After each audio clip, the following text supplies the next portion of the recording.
Hi, I'm Maren. Welcome back to my channel, Maren Makes It. Today I'm going to be showing you guys my entire LASHLINX eyelash collection. Due to some unfortunate circumstances, I have to go through and clean and reorganize everything I have, but it's giving me a good chance to go through everything I have, and I figured what better way to do that than with you guys. It'll make it a little bit more fun for me, and I think it'll be interesting for you guys to see. I'll tell you guys my thoughts on the products along the way. I've been using LASHLINX for I think about almost 2 years now, pretty much since the company's been around. So I've tried almost everything there is to try. I have almost everything there is to try. So if you're at all interested in doing your own eyelash extensions at home and you're a little bit curious, this is gonna be a great way for you to see some of their products up close and hear my thoughts on them after using them for a while. If you're wondering what my lashes are today, I am wearing LASHLINX lashes, of course, and these are going to be the dolly lashes.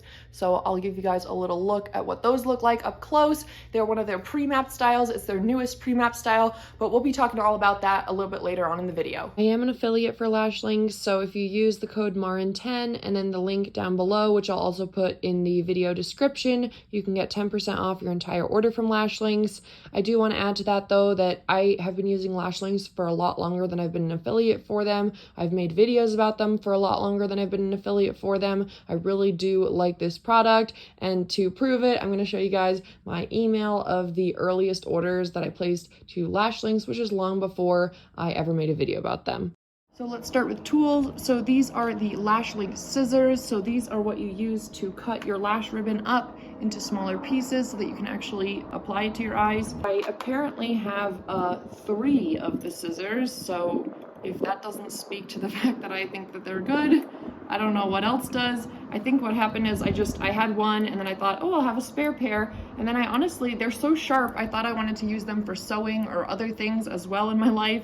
And so I bought a pair that I could use just for that. I really like having a designated scissor though, that's just for my lashes, because the thing is, it's your eyes and like you want it to be very hygienic. So before I was using a scissor that I also used for other things, like I think it was like part of a nail kit, honestly, and I was just sanitizing it every time. But this way, this is like designated for eyelashes. Feels a little bit more hygienic than that. Also, these are very sharp. They're very good. I can highly recommend them. The next thing I have from LASHLINX is their applicator. So this is what you use to apply the actual lashes to your eyes. I will say I do also have a couple other applicators, because when I first started using LASHLINX, they did not have an applicator of their own. So I have these other ones here as well. I do use them pretty interchangeably. I probably prefer this type of angled front to the more like square angled front of this one, but these are just ones I got on Amazon before this one came out. They're comparable price points, so I think honestly just buying the one from LASHLINX is probably the best way to go if you're starting from scratch. If you're applying your lashes and you're starting to struggle because you find that these two are sticking together because you have some glue residue on here, what you can do is use isopropyl alcohol and just wipe them off. And then wiping off any of that glue residue should prevent that. But you don't want to have these a little bit tacky and continuously like having a harder time sticking together. It will make it much harder to get the lashes off the applicator and onto your lashes when you're applying them. Last thing I want to show you is these little covers. So these go on the ends of your applicator and they help prevent stickiness, and this motion here really helps to fuse your lashes together. And they're silicone, so they don't adhere to the lashes. Like, they get much less stuck to the lashes when you're squishing them together than the metal does on its own. These are actually not the LASHLINX brand ones. So before LASHLINX had their own of these, I was kind of on a quest to find something similar. These are actually dishwasher end covers, which is kind of hilarious, but now there is an actual product for that you can get with LASHLINX, which is awesome, even better. But I happened to find that these size of dishwasher end covers fits on this random one that I had from Amazon at the time. That's how far I go back. This is what I did during 2020 when I couldn't go anywhere. I taught myself how to do my lashes, and I basically just experimented with stuff like this. And I figured if it's safe enough to go in the dishwasher, it's safe enough to go around your eyes. The next thing I always have in my lash kit is eyelash curlers. Not all eyelash curlers are created equal. So if I take a look at these two that I have, they're kind of different curvatures. So this one is a little bit shorter than this one. It's a little bit of a different curvature. Like, this one is more curved and shorter than this one. If I put them like this, you can see it really well.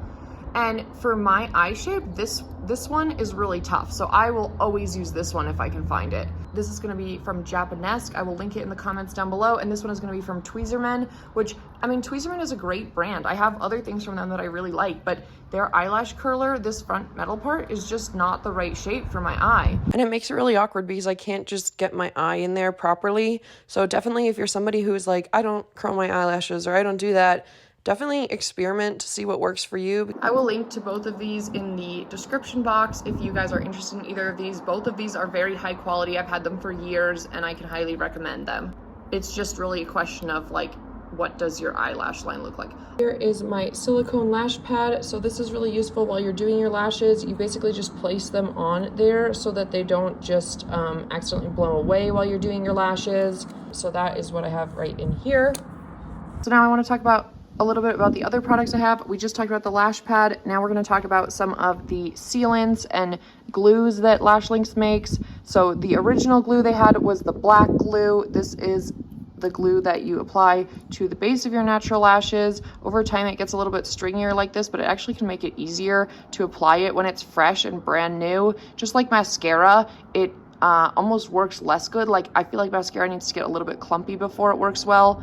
So the next thing we have is the clear glue. This is the alternative glue if you don't want to use the black. So you're using either the black or the clear. You're not using both. You don't need both. I have more experience with the black one, so I prefer that one right now, but I just don't have enough experience with the clear one yet because that is a newer product. They did start out with just having the black. You will also need a bottle of the LASHLINX remover and this sticky remover that they have that looks like more of the mascara front. That's sort of to get any remaining clumps of glue out of your lashes after you've used the remover on them. Sticky remover looks like this, and it looks like this in the front. I would also imagine you could use it though on the front of your applicator when you're applying them if you're getting a little bit of that stickiness there. If you don't want to just use rubbing alcohol, like I said, that's what I usually do. But I'm excited to try that. And then the other product here is the glaze. So this is LASHLINX version of a clear sealant coat to go on top of your lashes. So this is used in addition to the glue. So you'll need one of the types of glue at least, and then this glaze is supposed to extend the wear of your lashes a little bit. And this is how the applicator looks. I love that they have the little, I don't know, Q-tip type front and the mascara type front because I love to run that little Q-tip part across the base of my lash line when I'm applying these just to really seal it in. I usually wouldn't run something like this through my lashes like you would mascara though, because that can cause clumping. So you want to use these things sparingly. There is such a thing as too much glue in this situation or too much sealant. Too much glue would lead to the problem of it just not setting properly, and honestly they just won't stick right. Too much of a sealant coat leads to the problem of your lashes like clumping together. Because it's basically like almost like if you think about hairspray, the function of hairspray, like a little bit of hairspray is good, but at a certain point your hair gets like stiff and doesn't like flow at all anymore, and it gets like crusty, and then it's kind of hard to uncrust. That's kind of like what you're doing with the glaze here. So you can think about this as almost like hairspraying your lashes to make it last longer, like another extra coat. And this is also supposed to help with keeping them waterproof, which of course is a big concern in your eye area when you're showering, washing your face, because you still want to be able to do all of those things. Okay, 2 bonus items. So this is a spoolie brush. So these are just great to have on hand in case your lashes do get clumped up, and you can buy these in big packs. I'll link the ones I get on Amazon down in the descriptions. And then also this is a lip gloss applicator, and this is really great because you can get like a little bit of the remover on here, and then you can kind of remove any excess glue. Like let's say you accidentally spill some on your eyelid, which does happen from time to time to me. This is a great way to kind of have a fine precision point, and the point of this is much more rigid than a Q-tip, and it doesn't have those weird fibers and fuzzes that a Q-tip does that come off of it, which makes it much easier to use than a Q-tip for this. I'll also link those in the description box below. But just two other things I wanted to mention to have on hand.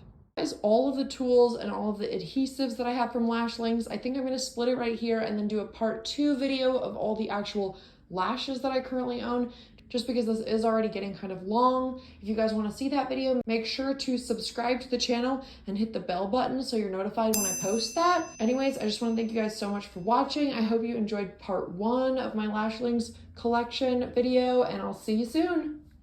Bye, YouTube.